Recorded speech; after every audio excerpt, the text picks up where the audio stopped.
ಬೆಂಗಳೂರಿನಲ್ಲಿ ಏಕಾಏಕಿ auto shed ಒಂದು ಹೊತ್ತಿ ಉರಿದಿದೆ. ಇದರ ಪರಿಣಾಮ ಶೆಡ್ನಲ್ಲಿದ್ದಂತಹ ಸುಮಾರು 30ರಿಂದ 40 ಆಟೋಗಳು ಅಗ್ನಿಗಾಹುತಿಯಾಗಿವೆ. ನಾಯಂಡಹಳ್ಳಿ ಸಮೀಪ ಗಂಗೊಂಡನಹಳ್ಳಿಯಲ್ಲಿ ನಡೆದಿರುವಂತಹ ಘಟನೆ ಇದು. ಶಾರ್ಟ್ ಸರ್ಕ್ಯೂಟ್ನಿಂದ ಅಗ್ನಿ ಅನಾಹುತವಾಗಿರುವ ಬಗ್ಗೆ ಸದ್ಯಕ್ಕೆ ಮಾಹಿತಿ ಲಭ್ಯವಾಗ್ತಾ ಇದೆ. ಅಂಥದ್ದೊಂದು ಅನುಮಾನ ವ್ಯಕ್ತವಾಗ್ತಾ ಇದೆ. ಆದರೆ ಜೀವನಾಧಾರವಾಗಿದ್ದಂತಹ ಆಟೋಗಳು ಕಣ್ಣ ಮುಂದೆಯೇ ಭಸ್ಮವಾಗಿದ್ದನ್ನ ಕಂಡು ಕುಟುಂಬಸ್ಥರು ಕಣ್ಣೀರು ಹಾಕ್ತಿದ್ದಾರೆ. ಆಟೋಗಳಲ್ಲಿ ಸಾಗಿಸ್ತಾ ಇದ್ದಂತಹ ಬೆಲೆ ಬಾಳುವ ವಸ್ತುಗಳು ಕೂಡ ಸುಟ್ಟು ಭಸ್ಮವಾಗಿವೆ. ಏಕಾಏಕಿ ಹೊತ್ತಿ ಉರಿದಂತಹ ಆಟೋಗಳ ದೃಶ್ಯಗಳನ್ನ ನೀವು ಗಮನಿಸ್ತಾ ಇದ್ದೀರಿ. ಅಗ್ನಿಯ ಜ್ವಾಲೆ ಯಾವ ರೀತಿ ಆವರಿಸಿದೆ ಅಂತ ಹೇಳಿ ನಾಯಂಡಹಳ್ಳಿ ಸಮೀಪ ಗಂಗೊಂಡನಹಳ್ಳಿಯಲ್ಲಿ ನಡೆದಿರುವಂತಹ ಘಟನೆ ಇದು. 30ರಿಂದ 40 ಆಟೋಗಳು ಬೆಂಕಿಗಾಹುತಿಯಾಗಿರುವುದು. ಶಾರ್ಟ್ ಸರ್ಕ್ಯೂಟ್ನಿಂದ ಘಟನೆ ಆಗಿರಬಹುದು, ನಡೆದಿರಬಹುದು ಅಂತ ಸದ್ಯ ಶಂಕೆಯನ್ನ ವ್ಯಕ್ತಪಡಿಸಲಾಗ್ತಾ ಇದೆ.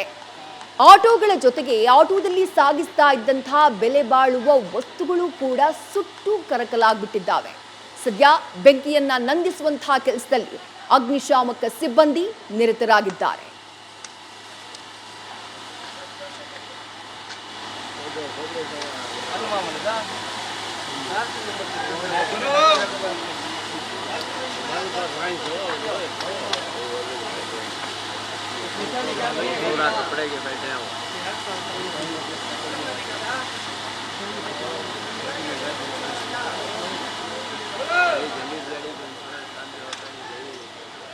ಇನ್ನು ಅಗ್ನಿ ಅವಘಡ ನಡೆದಿರುವಂತಹ ಸ್ಥಳದಿಂದ ನಮ್ಮ ಪ್ರತಿನಿಧಿ ಪ್ರಜ್ವಲ್ ಗ್ರೌಂಡ್ ರಿಪೋರ್ಟ್ ನ ನೀಡಿದ್ದಾರೆ. ಸದ್ಯದ ಸಿಚುವೇಶನ್ ಏನಿದೆ ಅನ್ನೋದನ್ನ ಎಕ್ಸ್ಪ್ಲೈನ್ ಮಾಡಿದ್ದಾರೆ.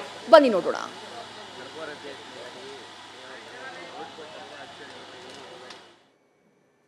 ಸಮೀಪದ ಗಂಗಗೊಂಡನಹಳ್ಳಿಯಲ್ಲಿ ಮಧ್ಯರಾತ್ರಿ 12 ಗಂಟೆ ಸುಮಾರಿಗೆ ನಡೆದಂತಹ ಅಗ್ನಿ ಅವಘಡದಿಂದಾಗಿ ಸುಮಾರು 26-27 ವಾಹನಗಳು ಸುಟ್ಟು ಭಸ್ಮವಾಗಿರುವಂಥದ್ದು. ಪಕ್ಕದಲ್ಲೇ ಇರುವಂತಹ ಒಂದು ಪ್ಲಾಸ್ಟಿಕ್ ಗೋಡೌನ್ ಕೂಡ ಹೊತ್ತು ಉರಿತಾ ಇದೆ. ಅಗ್ನಿಶಾಮಕ ದಳದ ಸಿಬ್ಬಂದಿಗಳು ಕಾರ್ಯಾಚರಣೆಯನ್ನು ನಡೆಸ್ತಾ ಇದ್ದಾರೆ. ಆದರೆ ಬೆಂಕಿಯನ್ನು ನಿಯಂತ್ರಣ ಮಾಡಲಿಕ್ಕೆ ಸಾಧ್ಯವಾಗ್ತಾ ಇಲ್ಲ.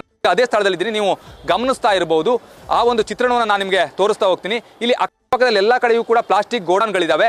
ಅಲ್ಲಿ ಈ ಒಂದು ಗುಜರಿ ಐಟಮ್ಗಳನ್ನ ಇಲ್ಲಿ ಇಡ್ತಾ ಅನ್ನುವಂಥದ್ದೇನೆ ಅದು ಪ್ರಾಥಮಿಕವಾಗಿ ಲಭ್ಯವಾಗ್ತಾ ಇರುವಂತಹ ಮಾಹಿತಿ. ಈಗಾಗಲೇ ಅಗ್ನಿಶಾಮಕ ದಳದ ಸಿಬ್ಬಂದಿಗಳು ಆ ಒಂದು ಪ್ಲಾಸ್ಟಿಕ್ ಗೋಡೌನ್ನಲ್ಲಿ ಎಲ್ಲಿ ಬೆಂಕಿ ಹೊತ್ತಿದೆಯೋ ಅದನ್ನ ನಂದಿಸುವಂತಹ ಒಂದು ಕೆಲಸವನ್ನ ಮಾಡ್ತಾ ಇದ್ದಾರೆ. ರಾತ್ರಿ 12 ಗಂಟೆಯಿಂದಲೂ ಕೂಡ ಕಾರ್ಯಾಚರಣೆ ನಡೀತಾ ಇದೆ. ಆದ್ರೆ ಬೆಂಕಿಯನ್ನು ನಿಯಂತ್ರಣ ಮಾಡಲಿಕ್ಕೆ ಸಾಧ್ಯವಾಗ್ತಾ ಇಲ್ಲ. ಸುಮಾರು 10ಕ್ಕೂ ಹೆಚ್ಚು ಅಗ್ನಿಶಾಮಕ ದಳ ವಾಹನಗಳು ಕೂಡ ಈಗಾಗಲೇ ಸ್ಥಳಕ್ಕೆ ಆಗಮಿಸಿರುವಂತದ್ದು. ಬೆಂಕಿಯನ್ನು ನಂದಿಸುವಂತಹ ಒಂದು ಕೆಲಸವನ್ನ ಮಾಡ್ತಾ ಇದ್ದಾರೆ. ಆದ್ರೆ ಬೆಂಕಿಯನ್ನ ನಿಯಂತ್ರಣ ಮಾಡಲಿಕ್ಕೆ ಸಾಧ್ಯವಾಗ್ತಾ ಇಲ್ಲ ಅನ್ನುವಂಥದ್ದು ಇಲ್ಲಿ ನೀವು ದೃಶ್ಯಾವಳಿಯಲ್ಲಿ ಗಮನಿಸ್ತದೆ ಗೊತ್ತಾಗುತ್ತೆ. ರಾತ್ರಿ 12 ಗಂಟೆಗೆ ಹೊತ್ತಿಕೊಂಡಿರುವಂತಹ ಬೆಂಕಿ ಬೆಳಗ್ಗೆ 11 ಗಂಟೆ ಆದ್ರೂ ಕೂಡ ಇನ್ನೂ ಉರಿತಾನೆ ಇರುವಂತದ್ದು. ಮತ್ತು ಕಡೆಯಲ್ಲಿ ಸಾಕಷ್ಟು ಜನ ಕೂಡ ಇಲ್ಲಿ ನೆರೆದಿದ್ದಾರೆ. ಅವರೆಲ್ಲರನ್ನ ಕೂಡ ದೂರ ಕಳಿಸುವಂತಹ ಒಂದು ಕೆಲಸವನ್ನ ಕೂಡ ಪೊಲೀಸ್ ರೀತಿಯಲ್ಲಿ ಅಗ್ನಿಶಾಮಕ ದಳದ ಸಿಬ್ಬಂದಿಗಳು ಕೂಡ ಮಾಡ್ತಾ ಇರುವಂತದ್ದು. ಸುಮಾರು 27 ಆಟೋಗಳು ಇಲ್ಲಿ ಇದ್ವು. ಆ ಎಲ್ಲ ಆಟೋಗಳು ಕೂಡ ಸುಟ್ಟು ಭಸ್ಮವಾಗಿರುವಂತದ್ದು. ಈಗ ಅಲ್ಲಿನ ಆಟೋ ಮಾಲೀಕರ ಒಂದು ಗೋಳೆ ಏನು ಅಂತ ಹೇಳಿದ್ರೆ, ನಾವು ಒಂದು ದಿನದ ದುಡಿಮೆಯನ್ನ ಮಾಡ್ಕೊಂಡು ಬದುಕ್ತಾ ಇದ್ವಿ, ಆದ್ರೆ ಇವತ್ತು ನಮ್ಮ ದುಡಿಮೆಗೆ ಕನ್ನ ಬಿದ್ದಿದೆ. ನಾವು ದುಡಿಮೆ ಮಾಡಿ ಬದುಕೋದಕ್ಕೆ ಈಗ ನಮ್ಮ ಬಳಿ ಏನೂ ಇಲ್ಲ ಅನ್ನುವಂತ ಒಂದು ಕಣ್ಣೀರನ್ನ ಕೂಡ ಅವರು ಹೇಳ್ತಾ ಇದ್ದಾರೆ. ಸರ್ಕಾರ ನಮ್ಮ ನೆರವಿಗೆ ಬರಬೇಕು ಅನ್ನುವಂತ ಒಂದು ಆಗ್ರಹವನ್ನ ಕೂಡ ಇಲ್ಲಿನ ಒಂದು ನಿವಾಸಿಗಳು ಮಾಡ್ತಾ ಇರುವಂತದ್ದು. ಅಕ್ಕಪಕ್ಕದಲ್ಲಿ ಎಲ್ಲವೂ ಕೂಡ ಪ್ಲಾಸ್ಟಿಕ್ ಗೋಡಾನ್ಗಳೇ ಇದಾವೆ. ಹಾಗಾಗಿ ಈ ಒಂದು ಬೆಂಕಿ ಏನಿದೆ ಸಾಕಷ್ಟು ಕಡೆ ಪಸರಿಸುವಂತ ಒಂದು ಆತಂಕ ಕೂಡ ಎದುರಾಗ್ತಾ ಇರುವಂತದ್ದು. ಆ ನಿಟ್ಟಿನಲ್ಲಿ ಅಗ್ನಿಶಾಮಕ ದಳದ ಸಿಬ್ಬಂದಿಗಳು ಕ್ಷಿಪ್ರವಾಗಿ ಕಾರ್ಯಾಚರಣೆಯನ್ನು ಮಾಡ್ತಾ ಇದ್ದಾರೆ. ಆದ್ರೆ ಇಲ್ಲಿ ಯಾಕೆ ಕಂಟ್ರೋಲ್ಗೆ ಬರ್ತಾ ಇಲ್ಲ ಅನ್ನೋದನ್ನ ನಾವು ಗಮನಿಸ್ತಾ ಹೋದ್ರೆ, ಇಲ್ಲಿ ಪ್ಲಾಸ್ಟಿಕ್ ಕರಗಿ ನೀರಾಗ್ತಾ ಇರುತ್ತೆ. ಕೆಮಿಕಲ್ ಇನ್ನೂ ಕೂಡ ಬೆಂಕಿಯನ್ನ ಹೆಚ್ಚು ಮಾಡ್ತಾ ಇದೆಯಾ ಹೊರತು ಕಡಿಮೆಯನ್ನ ಮಾಡ್ತಾ ಇಲ್ಲ. ಅಗ್ನಿಶಾಮಕ ದಳದ ಸಿಬ್ಬಂದಿಗಳು ಇಷ್ಟು ಕ್ಷಿಪ್ರವಾಗಿ ಕಾರ್ಯಾಚರಣೆಯನ್ನ ಮಾಡ್ತಾ ಇದ್ರು ಕೂಡ ನಿಯಂತ್ರಣವನ್ನ ಮಾಡಲಿಕ್ಕೆ ಸಾಧ್ಯವಾಗ್ತಾ ಇಲ್ಲ. ಸುಮಾರು 4 ದಿಕ್ಕಿನ ಕೂಡ ನೀರನ್ನು ಹಾರಿಸುವಂತ ಒಂದು ಕೆಲಸವನ್ನ ಮಾಡ್ತಾ ಇದ್ದಾರೆ. ಆದ್ರೆ ನೀರನ್ನ ಹಾಯಿಸ್ತಾ ಇದ್ರೂ ಕೂಡ ಬೆಂಕಿ ಅನ್ನೋದು ಕಂಟ್ರೋಲ್ಗೆ ಬರ್ತಾ ಇಲ್ಲ. ಆ ಒಂದು ನಿಟ್ಟಿನಲ್ಲಿ ಅಗ್ನಿಶಾಮಕ ದಳದ ಸಿಬ್ಬಂದಿಗಳು ಬೆಂಕಿಯನ್ನು ನಿಯಂತ್ರಣ ಮಾಡಲಿಕ್ಕೆ ಇನ್ನೂ ಸಾಕಷ್ಟು ವಾಹನಗಳನ್ನ ಕೂಡ ಸ್ಥಳಕ್ಕೆ ಕರೆಸಿಕೊಳ್ತಾ ಇರುವಂತದ್ದು. ಸ್ಥಳೀಯ ನಿವಾಸಿಗಳಿಗೂ ಕೂಡ ಸಾಕಷ್ಟು ಆತಂಕ ಇದೆ. ಅಕ್ಕಪಕ್ಕದಲ್ಲಿ ಮನೆಗಳು ಕೂಡ ಇದ್ದಾವೆ. ಎಲ್ಲಾದ್ರೂ ಒಂದೊಮ್ಮೆ ಬೆಂಕಿ ಇನ್ನೂ ಕೂಡ ವ್ಯಾಪಿಸ್ತಾ ಹೋದ್ರೆ ಸಾಕಷ್ಟು ಜನ ಸಮಸ್ಯೆ ಆಗುತ್ತೆ ಅನ್ನುವಂಥದ್ದು ಇಲ್ಲಿ ಸ್ಪಷ್ಟವಾಗಿ ಗೊತ್ತಾಗ್ತಾ ಇರುವಂತಹ ವಿಚಾರ. ಈಗಾಗಲೇ ಚಂದ್ರ ಲೇಔಟ್ ಪೊಲೀಸರು ಕೂಡ ಸ್ಥಳಕ್ಕೆ ಆಗಮಿಸಿ ಎಲ್ಲ ಒಂದು ಮಾಹಿತಿಯನ್ನು ಕಲೆ ಹಾಕುವಂತ ಒಂದು ಕೆಲಸವನ್ನ ಮಾಡ್ತಾ ಇದ್ದಾರೆ. ಬೆಂಕಿ ಹರಡಲಿಕ್ಕೆ ಕಾರಣ ಏನು ಅನ್ನುವಂಥದ್ರ ಬಗ್ಗೆ ಕೂಡ ಈಗಾಗಲೇ ತನಿಖೆಯನ್ನ ನಡೆಸ್ತಾ ಇರುವಂತದ್ದು. ಆದ್ರೆ ಸ್ಪಷ್ಟವಾದಂತಹ ಕಾರಣ ಇನ್ನೂ ಕೂಡ ಗೊತ್ತಾಗಿಲ್ಲ.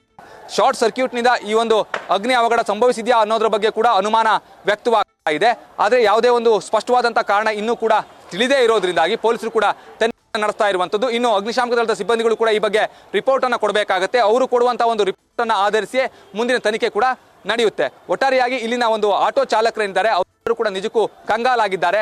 ಒಂದು ಕಡೆ ಪರಿಹಾರ ಸಿಗುತ್ತೋ ಅಥವಾ ಸಿಗಲ್ವೋ ಅನ್ನುವಂತ ಒಂದು ಭಯ ಕೂಡ ಕಾಡ್ತಾ ಇದೆ. ಸಾಕಷ್ಟು ಜನ ಬಡತನದಲ್ಲಿ ಇರುವಂತವರು ಕೂಡ ಇಲ್ಲಿ ಆಟೋವನ್ನು ನಿಲ್ಲಿಸ್ತಾ ಇದ್ರು. ಕೇವಲ 30 ರೂಪಾಯಿಯನ್ನ ಕೊಟ್ಟು ಇಲ್ಲಿ ಪಾರ್ಕಿಂಗ್ಗೆ ವ್ಯವಸ್ಥೆಯನ್ನು ಕೂಡ ಮಾಡಿಕೊಡಲಾಗಿತ್ತು. ಮನೆಯ ಬಳಿಯಲ್ಲಿ ಗಾಡಿಯನ್ನು ನಿಲ್ಲಿಸಲಿಕ್ಕೆ ಸಾಧ್ಯವಾಗಲಿಲ್ಲ. ಇಲ್ಲ ಅನ್ನುವಂಥ ಒಂದು ಕಾರಣದಿಂದಾಗಿ ಅವರೆಲ್ಲರೂ ಕೂಡ ಇಲ್ಲಿ ಪಾರ್ಕಿಂಗ್ ಅನ್ನ ಮಾಡ್ತಾ ಇದ್ವಿ ಅನ್ನುವಂಥ ಒಂದು ಮಾತನ್ನು ಕೂಡ ಹೇಳ್ತಾ ಇರುವಂಥದ್ದು. ಸರ್ಕಾರ ಕೂಡ ಅವರಿಗೆ ಪರಿಹಾರವನ್ನು ಒದಗಿಸಿ ಕೊಟ್ಟರೆ ಅವರಿಗೆ ಜೀವನವನ್ನು ನಡೆಸಿಕೊಂಡು ಹೋಗಲಿಕ್ಕೆ ಸುಲಭವಾಗುತ್ತೆ ಅನ್ನುವಂಥದ್ದು ಸ್ಪಷ್ಟವಾಗಿರುವಂಥ ಒಂದು ವಿಚಾರ.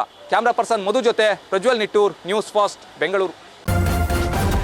ನ್ಯೂಸ್ ಫಸ್ಟ್ ನಿರ್ಭೀತಿಯಿಂದ ನಿಮ್ಮ ಪರವಾಗಿ.